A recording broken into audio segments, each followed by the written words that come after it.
बिस्मिल्लाहिर्रहमानिर्रहीम। अस्सलाम वालेकुम। मैं सज्जाद अंसारी आपकी खिदमत में हाजिर सिटी कॉलेज की तरफ से। हम बात कर रहे थे इल्म बयान की, उसके दो अरकान हमने बात की, तशबीह की, इस्तारा की। आज हम बात करेंगे तलमीह के हवाले से।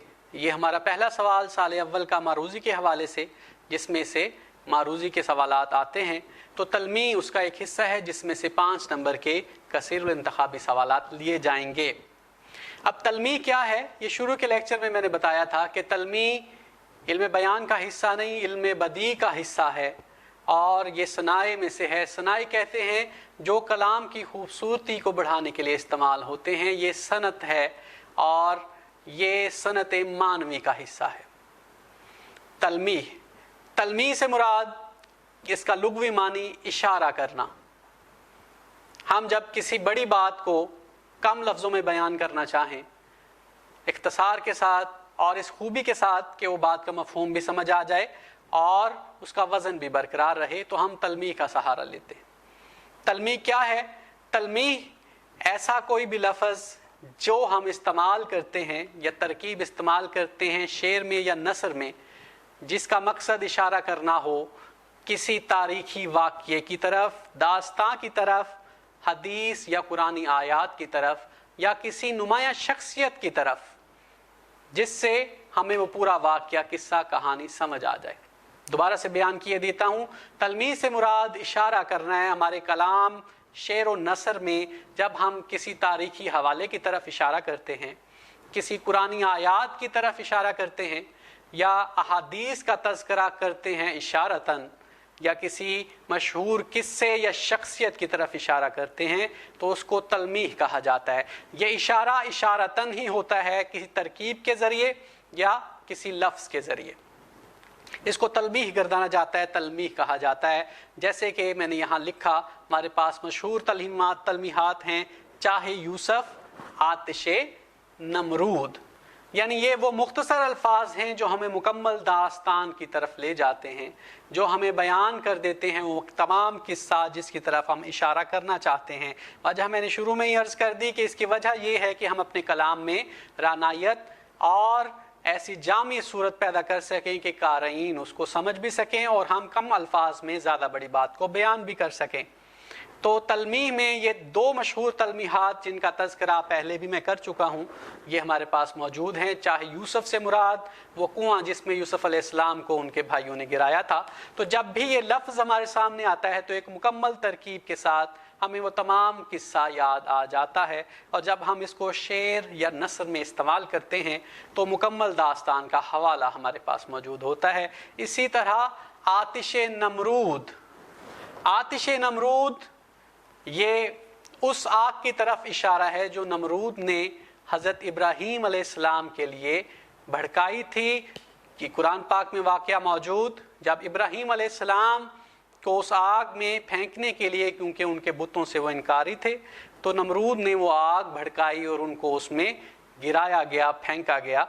उस आग को आतिश नमरूद के नाम से याद किया जाता है। वो किस्सा बात का कि आप अल्लाह के हुक्म से हज़रत इब्राहीम अलैहिस्सलाम उसमें सलामत रहे। तो ये एक मुकम्मल किस्से की तरफ निशानदही करता है। हम एक मुख्तसर बात से मुकम्मल किस्से की तरफ चले जाते हैं। जैसा कि इसको शेर में भी इस्तेमाल किया गया, आपके पास यहाँ स्लाइड पर मौजूद है कि बेखतर कूद पड़ा आतिशे नमरूद में इश्क, बेखतर कूद पड़ा आतिशे नमरूद में इश्क, अक्ल है महवे तमाशाए लबे बाम अभी। तो इसमें बड़ी खूबसूरती के साथ शायर ने उस मुकम्मल किस्से को बयान कर दिया जो कि हमारी इस तलमीह के साथ जुड़ा हुआ है। इस तलमीह का इस्तेमाल करते हुए शायर ने उस जज्बे का इजहार कर दिया, उस वाक़ये को हमारे सामने ले आए। इसको तलमीह कहा जाता है, जिससे हम मुकम्मल वाक़ये को समझ जाते हैं, हमारी ज़रूरत भी पूरी हो जाती है। अब दूसरे किस्से के हवाले से एक और मिसाल हम लेते हैं। जैसे चाहे यूसुफ का मैंने बयान किया, तो एक शेर बड़ा मशहूर जिसमें इस तलमीह को इस्तेमाल किया गया कुछ इस तरह से है। आ रही है चाहे यूसुफ से सदा, आ रही है चाहे यूसुफ से सदा, दोस्त यहाँ थोड़े हैं भाई बहुत। तो शायर ने बड़ी खूबसूरती से इस अंदाज से इस तलमीह को इस्तेमाल किया کہ اس دنیا میں جس طرح سے حالات ہیں ان کی طرف نشاندہی کرتے ہوئے اس تلمیح میں اس مکمل ظلم کے واقعے کو بیان کر دیا جس طرح سے حضرت یوسف علیہ السلام کے بھائیوں نے انہیں کنویں میں پھینکا تھا۔ تو یہ تلمیح ہمیں مدد دیتی ہے اس طرح سے ایک مکمل جامع بات کو بیان کرنے میں، اس کی طرف اشارہ کرنے میں، جس سے ہمارے کلام میں خوبصورتی پیدا ہوتی ہے۔ اس میں چند اہم نکات جو تلمیح کے حوالے سے آپ کو مدد دیں گے سمجھنے کے لیے اور اس کے MCQs کو حل کرنے کے لیے، یہ نکات آپ کے سامنے اسکرین پر موجود ہیں۔ پہلا نکتہ جی، تلمیح کے لغوی معنی اشارہ کرنے کے ہیں۔ دوسرا نکتہ، یہ ایک یا زیادہ الفاظ پر مشتمل ہو سکتی ہے۔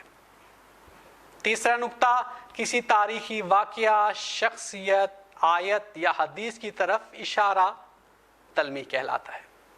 چوتھا نکتہ، کلام میں کسی لفظ، ترکیب یا ضرب المثل سے کسی مشہور واقعہ، قصہ، شخصیت، آیت یا حدیث کی طرف اشارہ کرنا۔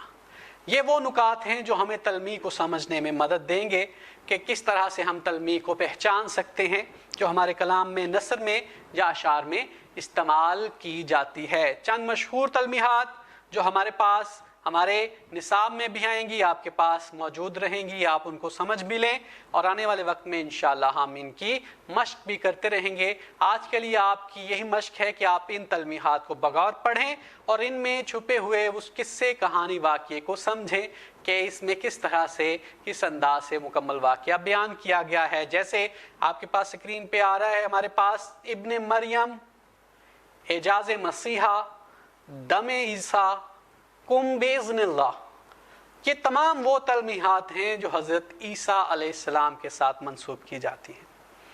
یعنی تمام وہ تلمیحات ہیں جن کو پڑھ کر ہمیں فوراً ذہن میں حضرت عیسیٰ علیہ السلام اور اللہ تعالیٰ کی طرف سے ان کے دیے گئے معجزات یاد آتے ہیں۔ جیسے ابن مریم یعنی عیسیٰ علیہ السلام کی طرف اشارہ، وہ بن باپ کے پیدا ہوئے اللہ تعالیٰ کے حکم سے، انہیں روح اللہ بھی کہا جاتا ہے، تو مریم علیہ السلام کے صاحبزادے۔ اعجاز مسیحا یعنی اللہ تعالیٰ نے انہیں معجزہ عطا کیا تھا کہ ان کے ہاتھ میں مسیحائی کرتے تھے، لوگوں کی بیماروں کو، کوڑ کے مرض کو اور دیگر امراض کا وہ علاج کیا کرتے تھے اللہ کے حکم سے۔ اور دم عیسیٰ یعنی وہ اپنی دعاؤں سے، دم سے لوگوں کی شفا کا موجب بنا کرتے تھے۔ قم باذن اللہ یعنی وہ مردوں کو جلا بخشتے تھے اللہ کے حکم سے اور یہ کہا کرتے تھے کہ اللہ کے حکم سے اٹھ جائیے، یعنی یہ بھی ان کا ایک معجزہ تھا۔ تو یہ تمام معجزات اور یہ تمام تلمیحات ہمیں حضرت عیسیٰ علیہ السلام کی طرف لے جاتی ہیں، ان کے مختلف واقعات کی نشاندہی کرتی ہیں۔ دوسری مثال ہمارے پاس تخت سلیمان، بلقیس و سلیمان اور اورنگ سلیمان، یہ تینوں تلمیحات بھی حضرت سلیمان علیہ السلام سے منسوب ہیں، ان سے جڑی ہوئی ہیں اور مکمل واقعات اپنے اندر رکھتی ہیں۔ یہ آپ جب پڑھیں گے تو ان تمام سے جڑے ہوئے واقعات ہمیں یاد آ جاتے ہیں۔ تخت سلیمان سے مراد حضرت سلیمان علیہ السلام کا وہ تخت، کیونکہ آپ لوگ قرآن پاک میں یہ واقعات درج ہیں، ہم سمجھتے ہیں کہ وہ تخت جو اللہ تعالیٰ کی طرف سے انہیں عطا تھا اور انہیں حکمرانی دی گئی تھی ہواؤں پر، جنوں پر، اور اس کے بعد بلقیس و سلیمان کا وہ واقعہ جس میں قرآن پاک میں درج ہے اور اس میں بیان کیا گیا کہ کس طرح سے بلقیس اور سلیمان علیہ السلام کا واقعہ پیش آیا، اور اورنگ سلیمان سے بھی مراد تخت سلیمان ہے۔ تو یہ تمام تلمیحات جو آپ کو آنے والے وقت میں درپیش آئیں گی، اس کے ساتھ دیگر تلمیحات بھی، تو اس کو بغور پڑھیں گے تو انشاءاللہ آپ کو تلمیح کی واضح صورت میں سمجھ آتی رہے گی۔ اب تک کے لیے اتنا ہی، مزید لیکچر کے لیے انشاءاللہ پھر ملاقات ہوگی۔ اللہ حافظ۔